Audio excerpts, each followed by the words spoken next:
আসসালামু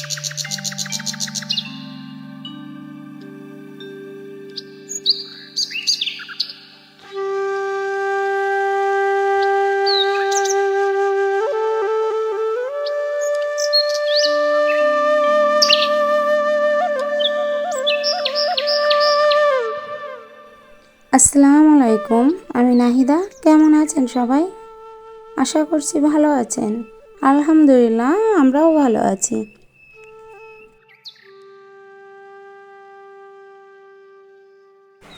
আমার আরও একটি ব্লগে আপনাদের সবাইকে জানাই স্বাগতম। আজ হচ্ছে মঙ্গলবার আর এখন বাজে সকাল 10টা। আর এখন থেকে আমি আমার ব্লগটা স্টার্ট করছি। আই হোপ আমার আজকের ভিডিওটি আপনাদের ভালো লাগবে। সকালে ঘুম থেকে উঠেই ক্যামেরাটা অন করিনি আজকে, আর প্রতিদিনই একইভাবে অন করতে ভালো লাগলো না, তো ভাবলাম আগে থেকে কাজগুলো কমপ্লিট করে নিই। তো পরবর্তীতে আস্তে আস্তে হচ্ছে সম্পূর্ণ কাজটা কমপ্লিট করে নিয়েছি। বাসি যে কাজগুলো থাকে, বিছানা ওঠানো, ঘর ঝাড়ু দেওয়া, বাইরেটা পরিষ্কার করা, তো এগুলো সব কমপ্লিট করে নিয়েছি। আর এখন একটু রান্না করতে আসছি। আর আজকে রান্না করব ভেন্ডি দিয়ে আলু দিয়ে ভাজি করব, আর রান্না করব ডাল দিয়ে ডিম দিয়ে। আজ কয়েকটা দিন যাবৎ আমাদের বাসায় একটু ডিম চলছে, কেননা বাসা থেকে যে বাজার করতে যাবে তেমন কেউ নাই। আমার হাজব্যান্ডেরও শরীরটা ভীষণ খারাপ, ওনারও ভীষণ জ্বর, সেই অবস্থায় অফিস করতে হচ্ছে তাকে। আর এই সুযোগে তেমন বাজার করার কোনো লোক নাই, তো সেই কারণে আমাদেরকে এভাবেই চলতে হচ্ছে। তাতে করে কোনো সমস্যা হচ্ছে না, কেননা আমার বাসার সবাই ডিম খেতে অত্যন্ত পছন্দ করে। তাদের খুবই পছন্দের খাবার হচ্ছে ডিম আর মাংস। আর মাছটা হচ্ছে কাটা বাচার ভয়তে তেমনভাবে কেউ খেতে চায় না। ডাল দিয়ে ডিম দিয়ে যদি রান্না করা হয় তো ওরা তো খুব তৃপ্তিভাবে খায়। বাসার প্রত্যেকটা লোকই হচ্ছে খুবই তৃপ্তিভাবে খায় এটা। আর এটা প্রতিদিন যদি রান্না করে দেওয়া হয় তাহলে ওদের কোনো সমস্যা নাই।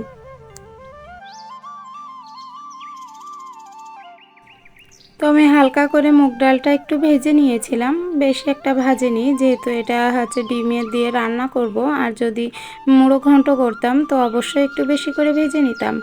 তো আমি যেহেতু ডিম দিয়ে রান্না করব সে কারণে হচ্ছে হালকা করে ভেজে একটু পানি দিয়ে দিয়েছি, যে জিনিসটা যাতে একটু ঘন মতো হয় ডালটা। আর এই দিকে হচ্ছে আমি ইন্ডাকশনে চলে আসছি ডিমটা ভাজি করে নেওয়ার জন্য। আসলে খুব চটজলদি রান্না করব, তো চুলায় একদিকে রান্না হচ্ছে, আর ভাবলাম যে বসে না থেকে ডিমটা যদি এখানে ভেজে নিই তাহলে খুব দ্রুতভাবে রান্নাটা কমপ্লিট করতে পারবো। আমি এখানে 3টা ডিম ফেটিয়ে নিয়েছি একটু পেঁয়াজ দিয়ে, আর এটা হচ্ছে এরকম পাটিসাপটা পিঠার মতো একটু উল্টিয়ে দিব। আর এটা উল্টিয়ে দিয়ে মাঝখান থেকে 2 খণ্ড করে নেব, আবার কখনো 3 খণ্ডও করি। তো এটা আমি 2 খণ্ড করে নিচ্ছি, যেহেতু এটা হচ্ছে ডাল দিয়ে রান্না করব, প্রত্যেকটা তো একটা একটা করে দিচ্ছি না। পুরো মাসটা কভার করতে গেলে একটু ভেবেচিন্তে কাজটা করতে হয় আমাকে। সংসারটাও খুব বুদ্ধি করে চালাতে হয়, যখন যেটা লাগে ঠিক পরিমাণে একটু কম করেই দিতে হয়। অনেক সময় দেখা যাচ্ছে মাস শেষ হওয়ার আগে আমার বাজারটা ফুরিয়ে আসে, তো তখন অবস্থা ভীষণ খারাপ হয়, এবং সেই মুহূর্তে যে কীভাবে করে পার করব সেটা একটু চিন্তায় পড়ে যায়। তো আগে থেকে একটু করে যদি সেফটি হচ্ছে করা যায় যে কোনো জিনিস, তো তাহলে তো সমস্যা হয় না।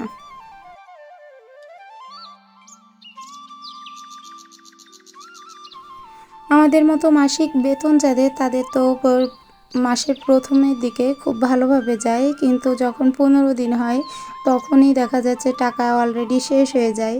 তো এই বাজারটা আর 15টা দিন খুব কষ্ট করে চলতে হয়। তো সেই কারণে যদি একটু বুদ্ধি খাটিয়ে আগে থেকেই যদি একটু অল্প স্বল্প করে চালানো যায় তাহলে পুরো মাসটা চলে যায়, অথচ কোনো সমস্যা হয় না।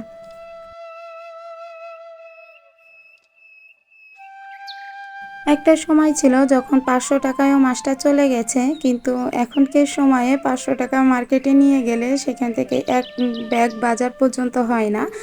এক ব্যাগ তো যেমন তেমন 2 কেজি মাছ কিনলেই হয়তো 500 টাকায় শেষ হয়ে যায়। তো এরকম একটা পরিস্থিতিতে আর দ্রব্যমূল্যের যে পরিমাণে দাম, সেখানে একটু সাশ্রয়ভাবে করতে গেলে নিজেকে একটু কিপটামি করতে হয়। আমাকে দেখে অনেকে বলে যে আমি ভীষণ পরিমাণে কিপটা এবং খুব চালাক। তবে এ কথাটার একটা মানেই বলবো যে আমি ভীষণ পরিমাণে কিপটা, সেই কথাটা আর কি কিপটামো নয়, সেটা হচ্ছে সাশ্রয়ী। কেননা আমি সারা মাস যেভাবে চলি, আলহামদুলিল্লাহ আমার মাস শেষে কারোর কাছে হাত পাততে হয় না। হয়তোবা এইটুকু সাশ্রয়ের জন্য। কিন্তু আমি আজ পুরোটা খেয়ে নিলাম, কাল আরেকজনের কাছে যে হাত পাতলাম, সেই জিনিসটা আমার কাছে একটু খারাপ লাগে। আর আমি যেটা থাকি খুবই সাধারণ এবং সিম্পল, আমার এমনটাই ভালো লাগে থাকতে। আমার যত যাই থাকুক না কেন, সেটা আমার বাবার আছে, আমার শ্বশুরের আছে, কিন্তু আমার কিন্তু কিছু নাই। আমার যেদিন হবে সেদিন হয়তো পরিস্থিতির সাথে সাথে আমি নিজেও হয়তো পাল্টে যাব আস্তে আস্তে। আমার জীবনে আমি যতটুকু এগোতে পেরেছি এতটুকু হয়তো নিজের বুদ্ধিতে নিজে চলেছি, অন্য কারোর বুদ্ধিতে আমি অতটা চলি না। আমার যেটা ভালো লাগে আমি সেটা নিজে আগে ভাবি যে জিনিসটা আগে ঠিক হবে কিনা, সেটা হয়তো 2 থেকে 3 দিন চিন্তা ভাবনা করি, তারপরে যে একটা সিদ্ধান্ত নিই।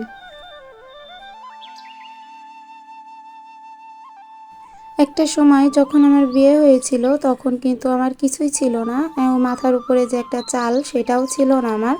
হয়তো শ্বশুরের ছিল, কিন্তু আমার কোনো কিছুই ছিল না।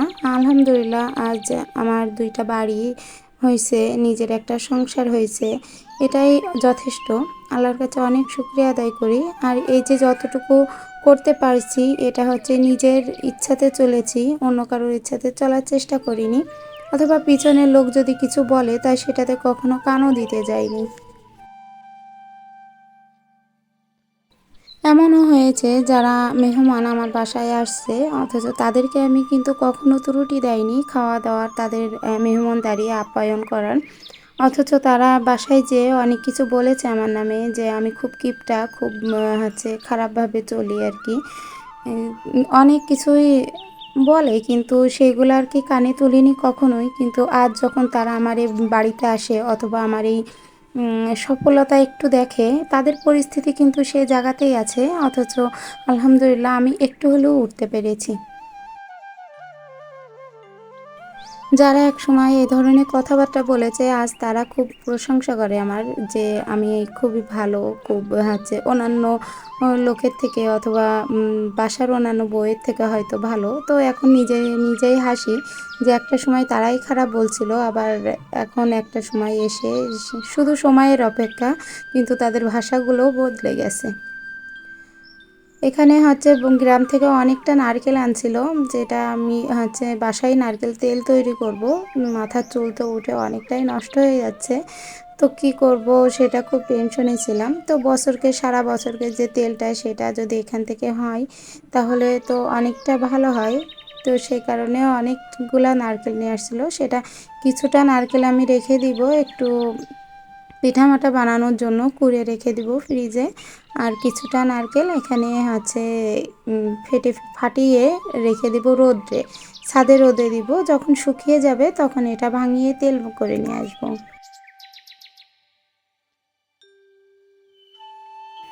নারকেলের ভিতরের এই ফোঁপলগুলো খেতে খুবই মজা লাগে, আর এগুলো ভীষণ মিষ্টি হয়। তো আমি তো খেতে চাই, কিন্তু আমার শাশুড়ি খেতে দিতে চায় না, বলে এগুলো খেও না। তবে আমার কাছে মনে হয় এগুলো কুসংস্কার ছাড়া আর কিছুই না।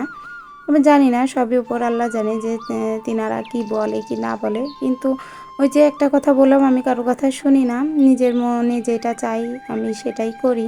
আর আলহামদুলিল্লাহ আমি নিজে থেকে যেটা করছি, নিজের মন চেয়ে যতদূর এগিয়েছি সেটা সম্পূর্ণ আমার নিজের ইচ্ছায়। কারোর কথায় আজ পর্যন্ত বসে থাকিনি, অথবা কারোর কথায় পিছিয়ে আসিনি। আর যদি পিছিয়ে আসতাম অথবা বসে থাকতাম, তো আজ আমার এই দিনটা থাকতো না। হয়তো আমি নিজে খুব সাধারণভাবে, এখনও সাধারণ, কিন্তু আগের তুলনায় একটু ভালো আছি।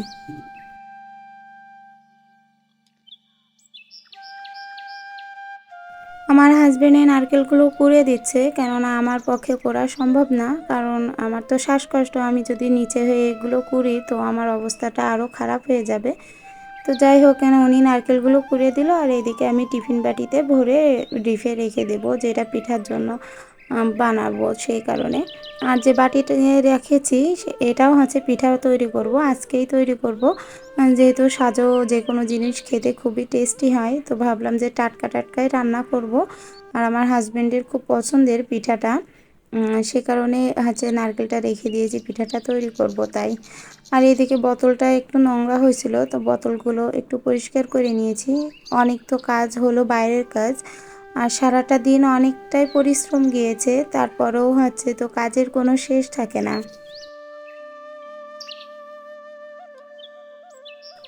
মেলা থেকে অনেক শখ করে কিনেছিলাম এই বাঁশের খুন্তিগুলা, আর এগুলা হচ্ছে রেখেছিলাম ওয়ার্ড্রপে, কেননা ওয়ার্ড্রপের ছাড়া রাখার তেমন জায়গা ছিল না, শোকেস তো নাই আমার, যে কারণে এগুলো ওখানে রেখেছিলাম। আর যদি বাইরে রাখতাম তো আমার মেয়ে এগুলো এতদিনে নষ্ট করে দিত। তো অনেক শখ করে কেনা জিনিসে দেখি চাটরক পড়ে গেছে, তো তাড়াতাড়ি করে ওগুলো একটু ঝটাপটা করে ধুয়ে নিলাম এবং খুব ভালো করে রোদে শুকিয়ে তারপর আবার উঠিয়ে রাখবো। আসলে নিজের শখের যে কোনো জিনিসই হয়তো খুব হচ্ছে যত্ন সহকারে রাখতে ভালো লাগে। তো সকালের দিকে যে ডালটা রান্না করেছিলাম সেটা সকালকার খাবার তো এখনও খাওয়া হয়নি, অনেকটাই বেজে গেছে, প্রায় হচ্ছে 11:30 বাজে এখন। তো এখন একটু হচ্ছে অল্প করে খাবারটা খেয়ে নিব। আর হচ্ছে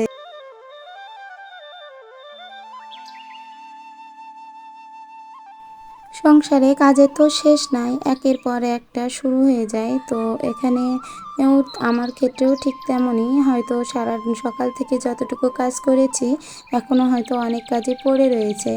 তো এখন আর কি করা, বাদ বাকি কাজটাও কমপ্লিট করতে হবে।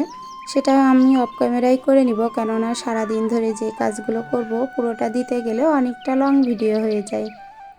আর এটা হচ্ছে একটা পুজোর অর্ডার হচ্ছে আসছে, একটা না অনেকগুলাই আসছে, কিন্তু সবগুলো তো এখনও কমপ্লিট হয়নি, হলে অবশ্যই দেখাবো ডিজাইনগুলা। তো এটা লেহেঙ্গা, মূলত লেহেঙ্গার উপরের যে ব্লাউজটা সেটার একটা ডিজাইন, এটা হচ্ছে লেস দিয়ে ডিজাইনটা তৈরি করা। আর নিচে গোল্ডেন কালারের হচ্ছে লেহেঙ্গার পার্ট যাবে, আর সেটাতেও গোল্ডেন কালারের লেস যাবে। তো এই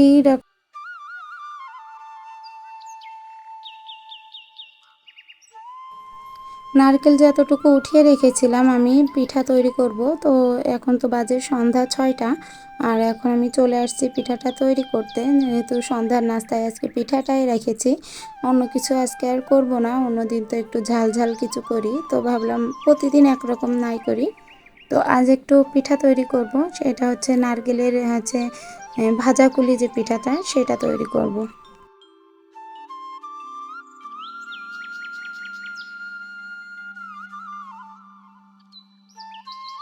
আমি এখানে একটু চিনি অ্যাড করেছি আর সামান্য একটু লবণ, সেটা দিয়ে খুব একটা বেশি নাড়ুর মতো শক্ত করব না, কিন্তু এটা খুব সিম্পলভাবে থাকবে, যে হাতের সাথে দলা পাকাইয়ে আসবে না, কিন্তু ঝরা ঝরা থাকবে, রসটাও একটু টেনে নিবে।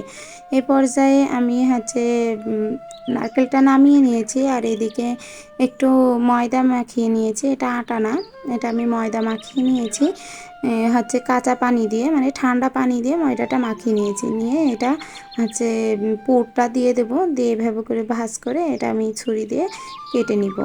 আর এটার যে চারি সাইডটা আমি কিন্তু সুন্দর করে মোড়াতে পারি না, এটা আমার শ্বশুরবাড়ি দেখেছি আমি খুব সুন্দর করে মোড়াতে, কিন্তু আমার তেমন একটা হয় না, কিন্তু আমি যতটুকু পারি আর কি চেষ্টা করছি একটু একটু করে ভাঁজ করে দেওয়ার।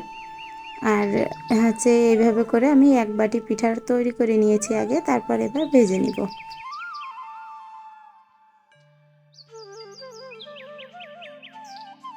পিঠাটা ভাজার জন্য আমি এখানে সাদা সয়াবিন তেল নিয়ে নিয়েছি, খুব বেশি একটা দেয়নি, খুব অল্প পরিমাণেই আমি তেলটা দিয়েছি, আর এতটুকুতেই আমার পিঠাটা ভাজা হয়ে যাবে।